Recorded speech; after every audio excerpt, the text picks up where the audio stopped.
नमस्कार, बहुत बहुत स्वागत है आप सभी का जी बिहार झारखंड की इस खास मुहिम समस्या निदान अभियान में। मैं रविंद्र सिंह आपके साथ और आपके साथ आपको बता दें, देश भर में कोरोना से निपटने के लिए लॉकडाउन 4.0 में हम एंटर करने वाले हैं और इस लॉकडाउन का पालन करने के साथ ही हम खुद को बचा सकते हैं, अपनों को बचा सकते हैं और कोरोना के खिलाफ जंग जीत सकते हैं। लेकिन ऐसे बहुत सारे लोग इस वक्त हैं जिनके सामने कई संकट हैं, चुनौतियां हैं, समस्याएं हैं और ऐसे लोग जो रोज कमा खा रहे हैं उनके लिए ज्यादा दिक्कत है, जो कहीं फंसे हैं उनके लिए ज्यादा परेशानी है। आपको बता दें, ऐसे ही लोगों के लिए यह कार्यक्रम हमारा है और जो जूझ रहे हैं समस्याओं से उनका समाधान निकालने की हम लगातार कोशिश कर रहे हैं। आपका हम सवाल लेते हैं और प्रदेश सरकार के मंत्री से उसका जवाब हम लेते हैं और कोशिश यही होती है कि आपकी जो समस्या है उसका हल निकल सके। आज हमारे साथ बिहार सरकार के सहकारिता मंत्री राणा रणधीर सिंह जी जुड़े हैं। बहुत बहुत स्वागत राणा रणधीर सिंह जी आपका जी बिहार झारखंड पर। मैं आपसे बातचीत का सिलसिला आगे बढ़ाऊं, हर बार की तरह मैं इस वक्त की बिहार की और भारत की अपडेट कोरोना को लेकर अपने दर्शकों को और आपको देना चाहूंगा। उसके बाद फिर हम सवाल जवाब का सिलसिला शुरू करेंगे। पहले आइए बिहार की बात करते हैं। आज बिहार में खासतौर पर राजधानी पटना के लिए अच्छी खबर नहीं है।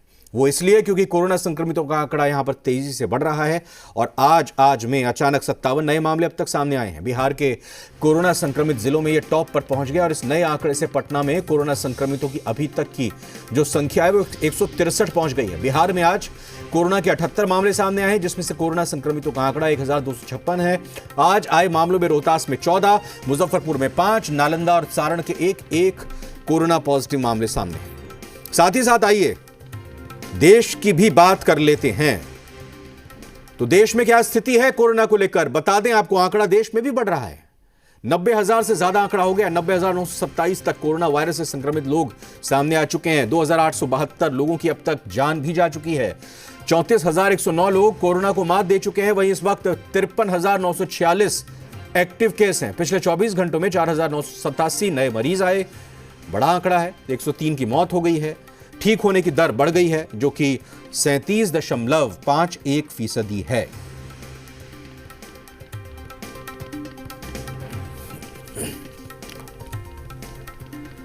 तो सीधा सवालों का सिलसिला शुरू करते हुए राणा रणधीर सिंह जी से पहला सवाल यही पूछेंगे कि पटना में जो अचानक एक बड़ी संख्या आज सामने आई है, ये एक चिंता की विषय न सिर्फ इसलिए कि आप सरकार में हैं बल्कि इसलिए कि आप खुद भी पटना में रहते हैं।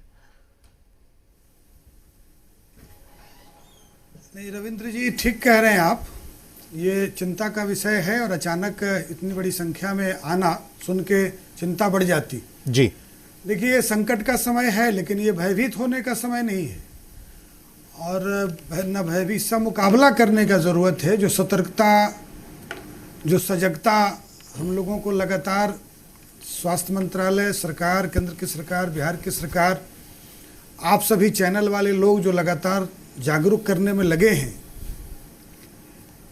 उसका पालन करते हुए और सतर्क रहने की ज़रूरत है। और एक तरह से जब हमारे प्रवासी भाई बाहर से आ रहे हैं तो एक संभावना तो थी ही कि संख्या बढ़ेगी और तेज़ी से बढ़ेगी। और जो हम लोग देख रहे हैं पिछले एक हफ्ता 10 दिन से जो ट्रेंड है, संख्या में वृद्धि हो रही है, तो बड़ी संख्या में जो हमारे प्रवासी भाई विभिन्न राज्यों से आ रहे हैं उसका भी एक असर है। और फिर जांच का आंकड़ा भी हमारा बढ़ा है, तो इस नाते रिजल्ट्स भी आ रहे हैं, टेस्ट हो रहे हैं, फाइंडिंग्स आ रहा है। और आज पटना में जो 57 की संख्या एक बारगी आई और पूरे ज़िले, तो पूरे बिहार के सभी ज़िले प्रभावित हैं और पटना पहले स्थान पर चला गया है।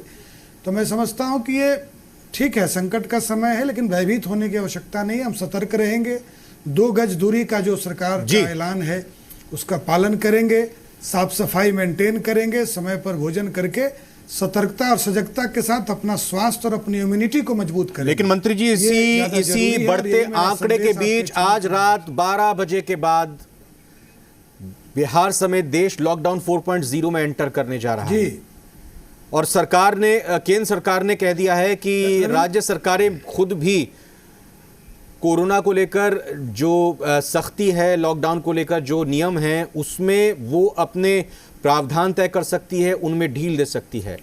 ये माने कि कल एक महत्वपूर्ण बैठक होगी मुख्यमंत्री का विशेषाधिकार है, हमें इस पर हम नहीं कह सकते ज़्यादा, लेकिन ये माने कि जल्द ही सरकार अब विचार करेगी और जिलेवार एक रणनीति तैयार होगी। देखिए रविंद्र जी, निश्चित रूप से जैसा मैंने कहा, प्रधानमंत्री जी ने पहले कहा था कि जान है तो जहान है, तो जान भी जरूरी है और जान और जहान दोनों के मंत्र का पालन भी करना है। जान बचाने के लिए जो एक्टिविटीज़ होनी चाहिए वो भी करना जरूरी है, तो सरकार का दायित्व भी है।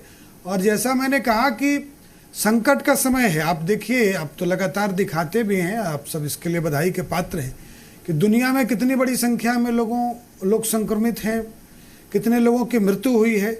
लेकिन बिहार में और देश में जब आप डेटा देखेंगे तो बिहार में 7-8 लोगों की मृत्यु हुई है, उसमें भी वो विभिन्न बीमारियों से पीड़ित थे।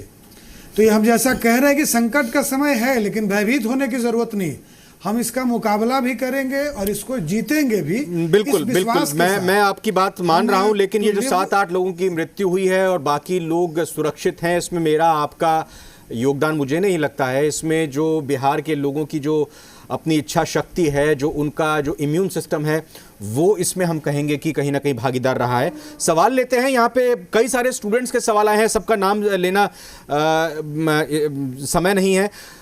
बेगूसराय और तारापुर से स्टूडेंट और कई सारे स्टूडेंट्स ने, खासतौर के आईटीआई के स्टूडेंट्स के बहुत सारे सवाल आए हैं। उनका ये कहना है कि आईटीआई के एग्ज़ाम होंगे या नहीं होंगे। उनका ये कहना है कि विभिन्न आईटीआईज में हमारी किसी तरह की कोई ऑनलाइन क्लासेस या किसी तरह की और कुछ नहीं हो रही है। थोड़ा इस सवाल को बड़ा करते हुए हम ये करें कि मध्य प्रदेश सरकार ने कह दिया है कि 10वीं के बोर्ड की परीक्षा जितनी हुई है उसी आधार पर आपके बाकी जो क्वेश्चन पेपर्स हैं या बाकी सब्जेक्ट्स हैं उनके मार्क्स भी तय होंगे। सरकार विचार कर रही है आईटीआई, ग्रेजुएशन या स्कूल, इन सब की कक्षाओं में जो एग्जाम रह गए हैं उन पर एक रणनीति बनाए, जल्दी बताए, एक दुविधा की स्थिति से निकाले छात्रों को।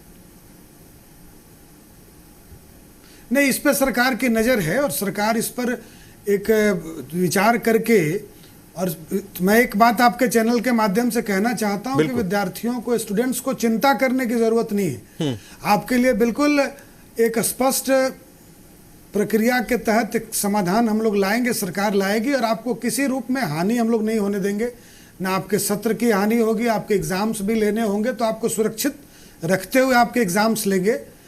और आगे भी चाहे वो आईटीआई के हमारे छात्र हों या और भी कई परीक्षाओं को सरकार आपके स्वास्थ्य को और आपके जो लोगों के लिए स्वास्थ्य के लिए ज़्यादा ज़रूरी है, विद्यार्थियों के और आम नागरिकों के उसको ध्यान में रखते हुए बाकी सारी चीज़ों को भी करेगी। उस पर भी चर्चा है और लगातार आप देख रहे होंगे रविंद्र जी, माननीय मुख्यमंत्री जी खुद इसकी मॉनिटरिंग करते हैं, माइन्यूट लेवल पर मॉनिटरिंग करते हैं। और मुख्यमंत्री जी को आपदाओं से लड़ने का इतना विस्तृत अनुभव है, इतना लंबा अनुभव है कि मैं समझता हूँ कि हर एक चीज़ उनके दिमाग में रहती भी है और उसके अनुसार वो कार्य करते भी हैं। मैं आज आपके चैनल के माध्यम से कोरोना योद्धाओं को विशेष रूप से बधाई और धन्यवाद देना चाहता हूं, चाहे वो प्रशासन के पदाधिकारी हों, डॉक्टर्स हों, पुलिस के पदाधिकारी हों, जो हमारे नीचे सफाई कर्मचारी हों। इन लोगों को जिस ऊर्जा के साथ और जिस एटीट्यूड, पॉजिटिव एटीट्यूड के साथ वो लोग काम कर रहे हैं अपने जान को हथेली पर लेकर, बिल्कुल उनको हम सलाम करते हैं, उनको बधाई और धन्यवाद देते हैं। मुख्यमंत्री का आपने जिक्र किया, मैं मुख्यमंत्री जी की आज की बात का यहाँ पर उल्लेख करूंगा। कहा गया कि अब जो भी श्रमिक आ रहे हैं, लौट रहे हैं, उन्हें बाहर वापस नहीं जाने दिया जाएगा, उनको यहीं रोजगार दिया जाएगा। 50 लाख हम रोजगार सृजित करने की कोशिश कर रहे हैं, प्लान कर रहे हैं। कहाँ से आप सर ये लेकर आएंगे? और दूसरी चीज़ ये, चलिए दूसरा सवाल बाद में करता हूँ, पहले ये इसको बताइए। देखिए, इच्छा शक्ति बड़ी होती है रविंद्र जी। मैं समझता हूँ कि अगर आप के अंदर इच्छा शक्ति हो तो एक तो कबीरदास जी का बड़ा फेमस सेइंग भी है कि मन के जीते जीत है, मन के हारे हार। ये अभी कोरोना के संकट में भी इम्यूनिटी बढ़ाने के लिए योग और ध्यान में इन चीज़ों को कहा जाता है और हम सब जानते भी हैं। और भारत की का तो इतना गौरवशाली इतिहास रहा है रविंद्र जी, और यहाँ के लोगों का भी मैं समझता हूँ कि निश्चित रूप से इसको देवभूमि मानते आए हैं। तो वो भी कुछ कृपा है कि हमारे नागरिकों की इतनी इम्यूनिटी है और इस संकट का मुकाबला बहादुरी के साथ कर रहे हैं। दूसरे देशों में, दुनिया के अन्य देशों में जो हमने देखा था जो पैनिक देखा, नहीं मंत्री जी, मुझे ये बताइए, था, आप 50 लाख रोजगार आप लाएंगे कहां से? इस क्षेत्र में काम होगा, इस क्षेत्र में काम होगा, फैक्ट्री खुलेगी, आलू की फैक्ट्री खुलेगी, चिप्स बनेंगे वहां पर, या फिर कहीं कोई बाहर से कोई फैक्ट्री आएगी, चाइना की फैक्ट्री आएगी, या फिर मनरेगा के तहत काम मिलेगा, दुकानदार मिलेगा, रोजगार मिलेगा, लोन दिया जाएगा उनको। रविंद्र जी, आपको फिर से सवाल पूछने के लिए और धन्यवाद आपको, आप फिर ले आए वहां पे मुझे। देखिए, सरकार ने अपनी प्रतिबद्धता जाहिर की है और निश्चित रूप से जो हमारे यहाँ मनरेगा में गाँव के में जो रोजगार के अवसर हैं उसको हम बढ़ाएंगे। अभी हमारे यहाँ हम लोग जल जीवन हरियाली के तहत जो हमारे कार्यक्रम चल रहे थे, सरकार के बड़े पैमाने पर कार्यक्रम चल रहे थे, उसकी भी गति हम बढ़ाएंगे। और गाँव में जो हमारे श्रमिक भाई आ रहे हैं उनके लिए रोजगार का अवसर हम सरकार बिल्कुल एक मिशन मोड में जिसको कहते हैं कार्य कर रही है सरकार, कि हम ज़्यादा से ज़्यादा श्रमिकों को उसमें रोजगार दे पाएं। इस नीति पर सरकार काम कर रही है। और हमारे गाँव की जो पुरानी अर्थव्यवस्था रही है रविंद्र जी, कि गाँव में तो पहले इतने स्किल्ड लोग रहते थे कि हर प्रकार का काम गाँव में लोग करते थे। कोई लोहे का सामान बनाता था, कोई लकड़ी का सामान बनाता था, कोई चमड़े का सामान बनाता था। और माननीय प्रधानमंत्री जी ने उस पर जोर दिया है कि लोकल को वोकल करने की आवश्यकता है। देखिए, कभी कभी संकट काल में भी कुछ अच्छी चीज़ें निकल के सामने आती हैं।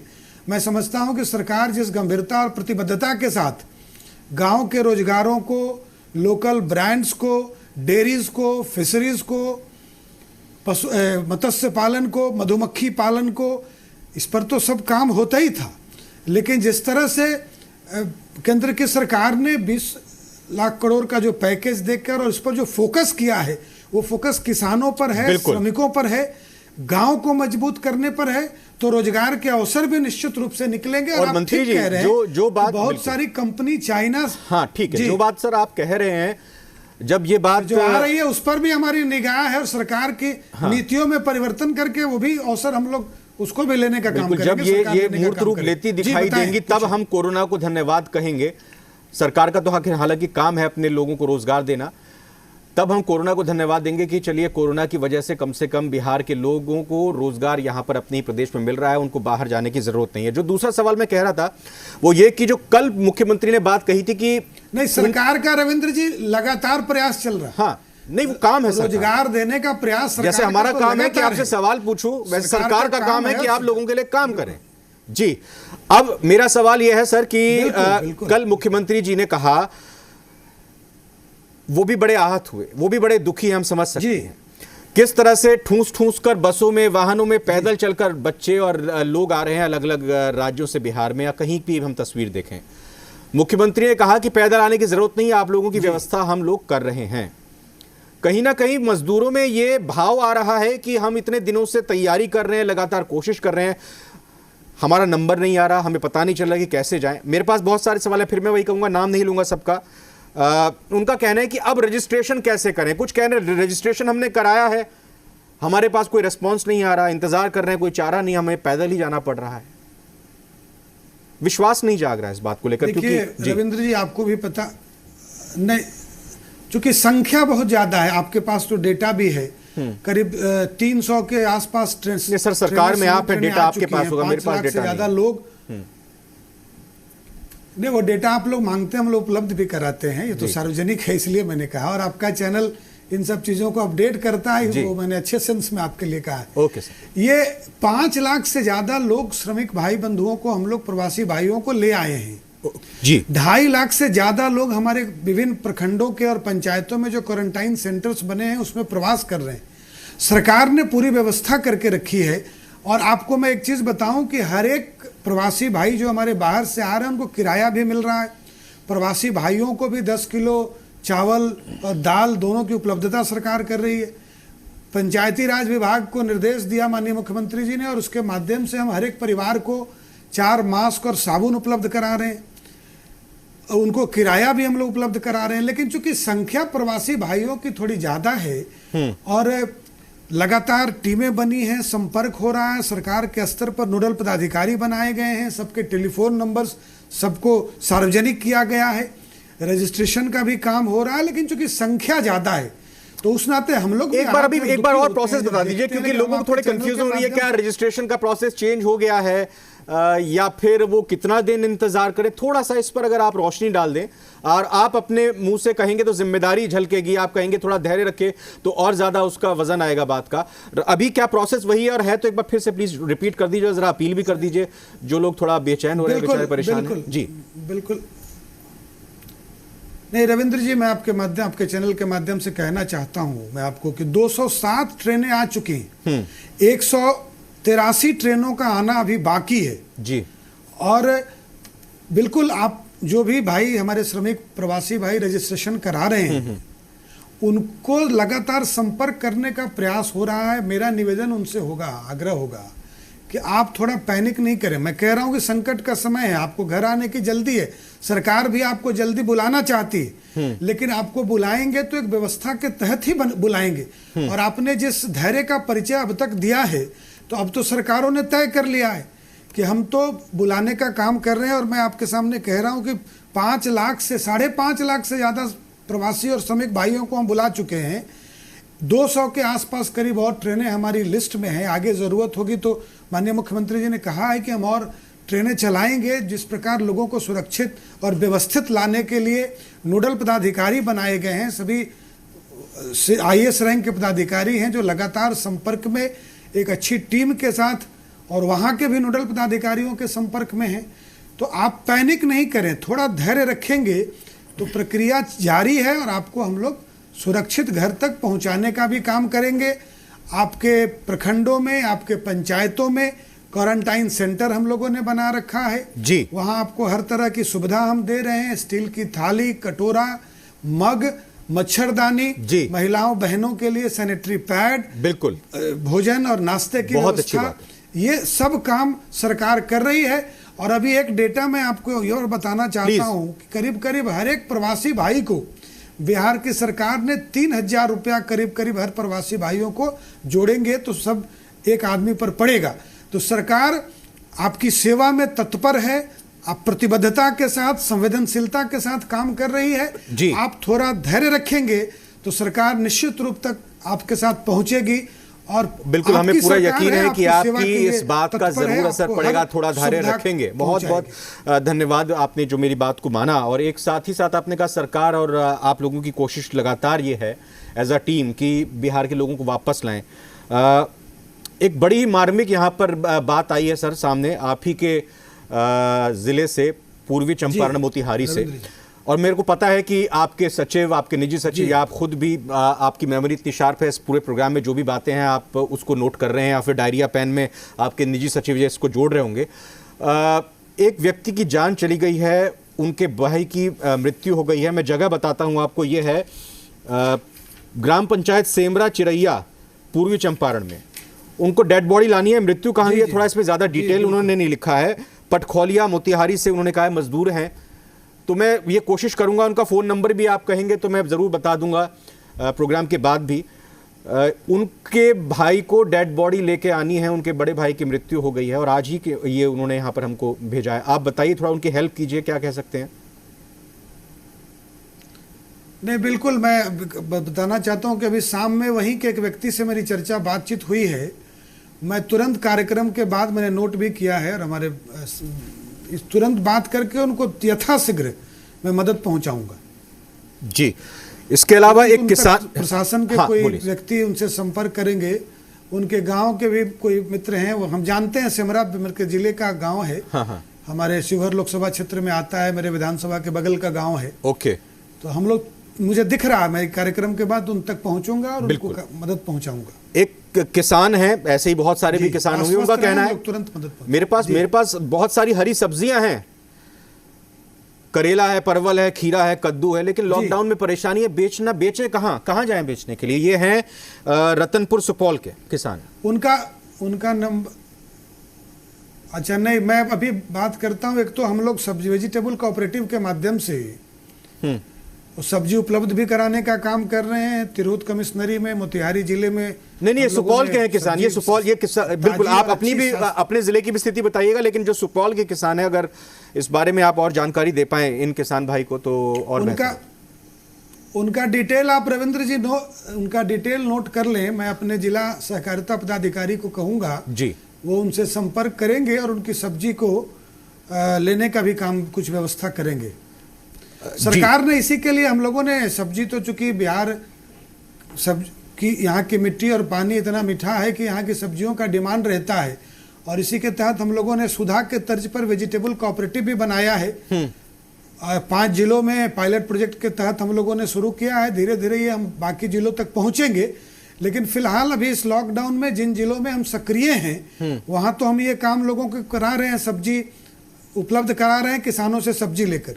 सुपौल जिले में अभी हम लोग नहीं पहुंचे हैं, पहुंचने वाले हैं, तो लेकिन उनको व्यक्तिगत रूप से मैं मदद करवा के उनकी सब्जी को हम लोग बाजार तक पहुंचाने बिल्कुल। का काम मंत्री जी, एक चीज और है, देखिए, चाहने को हमारी कभी कोशिश नहीं रहती कि हम अब समय को व्यर्थ करते हुए राजनीतिक बातें करें। उसने क्या कहा, उस पर आपका क्या जवाब है?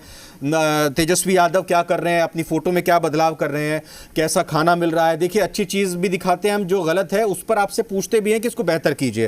क्वारंटीन में सेंटर्स में जो स्थिति है उसको थोड़ा आज बहुत अच्छा हुआ कि ये कहा गया सभी डीएम से कि भाई आप जो भी खाना बन रहा है उसकी रिपोर्ट दीजिए, लेकिन और इसको कैसे बेहतर किया जा सकता है? और कई सारे सवाल यहाँ पर लोगों के, जो जिन लोगों के घरों के गांव के बीच में क्वारंटीन सेंटर्स बने हैं, उनको बड़ी चिंताएं हैं, उनको बड़ी आशंकाएं हैं कि वो लोग सेफ हैं कि नहीं हैं। थोड़ा उनका भी संबल आप बढ़ाएं। नहीं, निश्चित रूप से देखिए, मैं कहूँगा कि देखिए बड़ी संख्या में प्रवासी भाई हमारे आ रहे हैं, वो भी हमारे गांव के हैं, समाज के हैं। सरकार ने उनके क्वारंटाइन की व्यवस्था की है। आप सतर्क रहेंगे, जागरूक रहेंगे तो आपको कोई खतरा नहीं है। 2 गज की दूरी गांव में मेंटेन करना, मास्क पहनना, गमछा बांधना जी, हाथ की सफाई करना, साबुन का इसमें साबुन और जो इतना इफेक्टिव है जिसको लगातार हम आप कहते भी रहे हैं, हम सतर्क रहकर उनकी भी मदद कर सकते हैं। ये सरकार ने बिल्कुल व्यवस्था बनाई है, और पहला सरकार का जो प्रेफरेंस था वो गांव से जो दूर स्कूल हो, लेकिन धीरे धीरे जब स्कूल हमारे भरेंगे, संख्या बढ़ती जाएगी, तो उनके लिए भी तो भी हमारे ही समाज के हमारे भाई हैं, तो उनकी व्यवस्था करना भी सभी का दायित्व है। सरकार का तो है ही, लेकिन गांव समाज के जो हमारे मित्र हैं, तो एक तो सुरक्षित रहते हुए अपने आप को भी स्वस्थ रखना है, अपनी रक्षा भी करनी है और उनकी मदद भी पहुंचानी। और मैं एक और चीज कहना चाहता हूं रविंद्र जी कि आप अपने ह्यूमैनिटी को बढ़ा के रखें, साफ सफाई का ख्याल रखें। जो आयुष मंत्रालय, जो स्वास्थ्य मंत्रालय, और संकट का समय जरूर है, लेकिन एकजुट होकर सरकार की तरफ से भी बातें रखी जा रही हैं। आपने भी कही ये बात, मुकाबला करें। बिल्कुल मुकाबला करेंगे और जीतेंगे। लड़ाई लंबी है। तरफ से मैं कहना चाहता हूं, जल्दी से प्लीज, मेरा समय खत्म हो रहा है सर। रविंद्र जी, एक चीज और कहना चाहता हूं कि कोई सुझाव आप सबके भी हो या गांव समाज के भी मित्रों का हो, तो सरकार अपने अनुभव से काम करती है। कोई बेहतर सुझाव अगर आएगा तो क्वारंटाइन सेंटर की व्यवस्था में सुधार करने में सरकार निश्चित सुझाव के लिए सर कोई टोल फ्री नंबर जारी कर दीजिएगा, जैसे ये रजिस्ट्रेशन के लिए बाकी तरह से गुजारिश है, कोई टोल फ्री नंबर भी आप जारी कर दीजिए इस दौरान। मैं आपको बताता हूं, रविंद्र जी मैं बताता हूं, कल स्वास्थ्य मंत्री जी से चर्चा हो रही थी हम लोगों की, माननीय मंगल पांडे जी से, और उन्होंने एक टोल फ्री नंबर रखा है, शायद आपको ज्ञात हो, मैं दोहरा देता हूं। Please sir. Toll free number है जो सुबह 8 बजे खुलता है और रात्रि 8 बजे तक जारी रहता है, 808010111213। इसमें सुझाव दे सकते हैं, दोहरा देता हूं, इसमें सुझाव दे सकते हैं। 8010111213, इस पर आप अपनी समस्या और सुझाव दे सकते हैं। सरकार और स्वास्थ्य मंत्रालय उसको, कल मैं सुबह 8 बजे फोन करूंगा और अपना सुझाव दूंगा और देखता हूं, बिल्कुल अगर पसंद आएगा तो जरूर उस पर अमल कीजिएगा। बहुत बहुत शुक्रिया, बहुत बहुत धन्यवाद मंत्री जी हमसे बात करने के लिए, बिहार झारखंड से बात करने के लिए बहुत बहुत धन्यवाद, बहुत बहुत शुक्रिया। और इसी के साथ समस्या निदान अभियान हमारी इस मुहिम में फिलहाल इतना ही। एक ब्रेक का वक्त है, देखते रहिए जी बिहार झारखंड। नमस्कार।